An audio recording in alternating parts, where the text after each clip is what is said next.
Salut à tous, j'espère que vous allez bien. C'est un plaisir de vous retrouver aujourd'hui pour une nouvelle leçon. Dans cette vidéo, j'aimerais vous parler de 4 figures de style en particulier, 4 figures de style très communes en français et vous donner des exemples.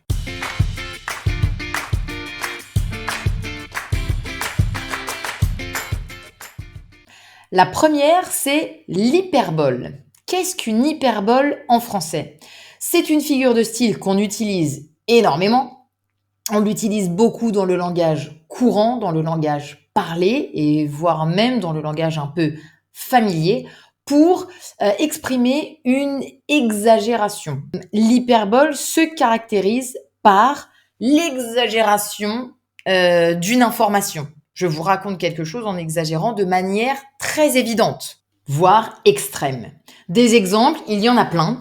Quand vous dites par exemple, waouh, il est rapide comme l'éclair. Il est très très rapide. Il est rapide comme l'éclair. Oh, c'était long. On a attendu 1000 ans au restaurant avant qu'ils nous servent. 1000 ans. Tout ce qui est je meurs de soif, je meurs de chaud, je meurs de faim. You're not actually dying, thank God. Mais on aurait tendance à dire ça. Je meurs de faim, je meurs de soif, je meurs de fatigue. Même quand vous dites je suis affamé, hyperbolique. Vous n'êtes pas affamé. Vous avez très faim. C'était comment tes vacances? Un enfer. Un enfer. Hyperbolique.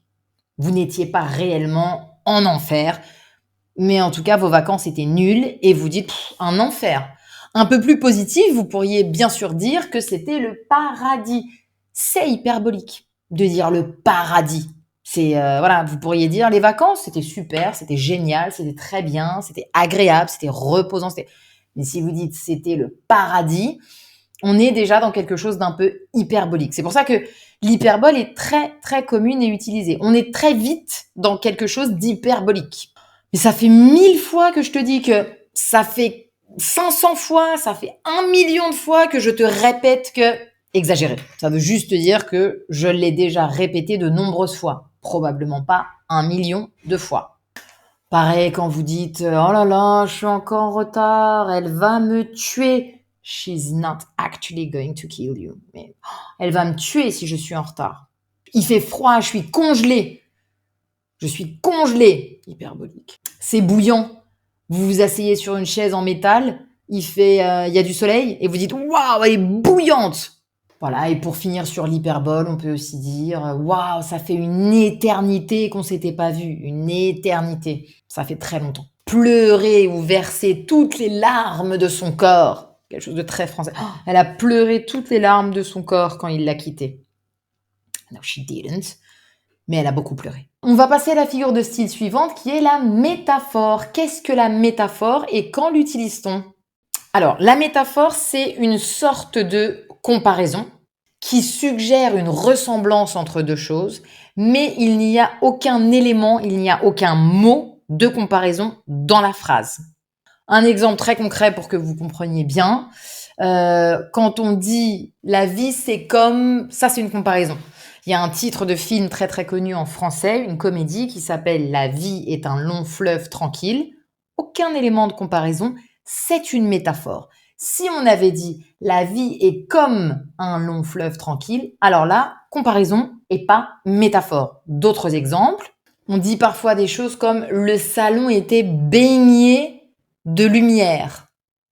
Le salon est baigné de lumière. C'est bien évidemment une métaphore. Si c'était une vraie comparaison, on pourrait dire le salon est comme dans un bain de lumière. Là, c'est une vraie comparaison parce que j'ai un élément de comparaison, j'ai un mot de comparaison. Mais si je dis le salon est baigné de lumière, métaphore.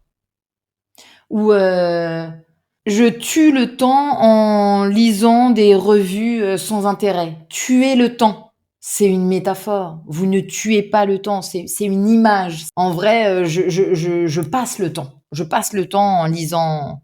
Voilà. Mais c'est comme si je tuais le temps quand je lis les revues. Okay, donc je dis directement, je tue le temps en lisant des revues légères. Métaphore. On pourrait aussi dire les personnes sont avalées ou les voyageurs sont avalés par la bouche de métro. C'est une métaphore. Ils sont comme avalés par la bouche de métro quand ils descendent les escaliers, non? Et qu'ils rentrent dans le métro. Ils s'engouffrent, ils rentrent. Et c'est comme s'ils étaient avalés par la bouche de métro. Mais si vous le dites métaphoriquement, vous dites les voyageurs sont avalés par la bouche de métro. Ça peut être comme ça un petit peu romancé, poétique, mais pas forcément. Il existe plein de types de métaphores. Et enfin, je finis par une distinction très importante à faire parce que il y a beaucoup de confusion et on me pose beaucoup de questions sur litote et euphémisme. C'est quoi la différence? C'est assez subtil, mais c'est vraiment pas du tout la même chose. Un euphémisme, j'ai trouvé un exemple que j'aime beaucoup, donc je le prends, ça me paraît très bien, pour dire d'une personne qui est vieille. C'est pas mal poli de dire qu'une personne est vieille. Si une personne est vieille, elle peut être jeune ou elle est vieille. Ok. Donc une personne qui est vieille. Si je conçois qu'elle est vieille, mais je veux pas le dire, je le dis de manière un peu plus atténuée. Je le dis de manière plus soft. Je peux dire une personne âgée, qui a de l'âge. Une personne âgée. C'est plus doux que une vieille personne ou une vieille. Là, c'est vraiment pas sympa.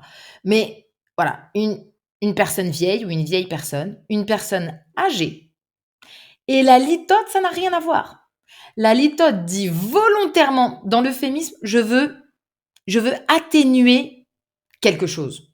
Je veux l'atténuer. Je pense bien évidemment à elle est morte, elle nous a quittés, elle est partie, elle n'est plus là. C'est volontairement, j'essaye d'adoucir la chose. Elle est vieille, elle est âgée. Litote, je dis le contraire presque du fait pour créer une exagération. Elle n'est plus toute jeune. Elle n'est plus toute jeune.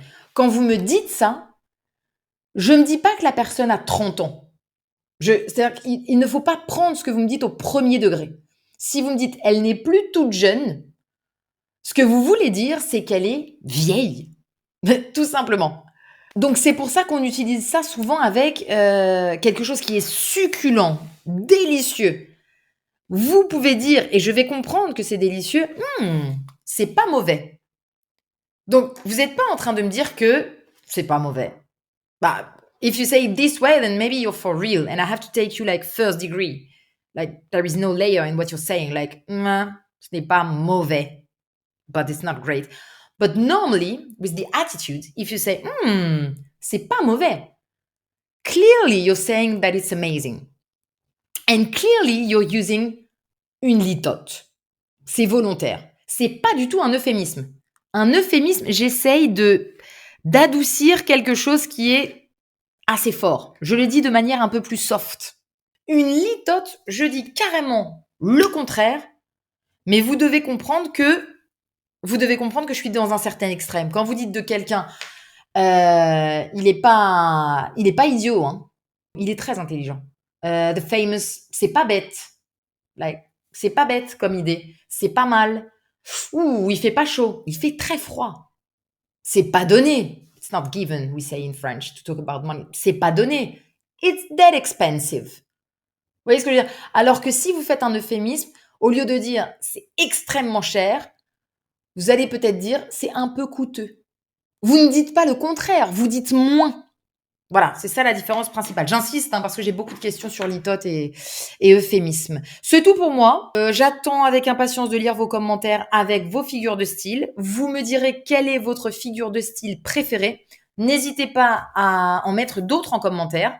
That will help me to make part 2 of les figures de style en français. Sorry. Si vous voulez pratiquer cette leçon, check lingoni.com, our website. And also, if you want to practice a bit of English or a bit of German because you had enough of French language, you can also go on lingoni.com because we also teach you German and English. Thanks again for following us today, and I see you very soon for a new lesson. Bye bye. Ciao.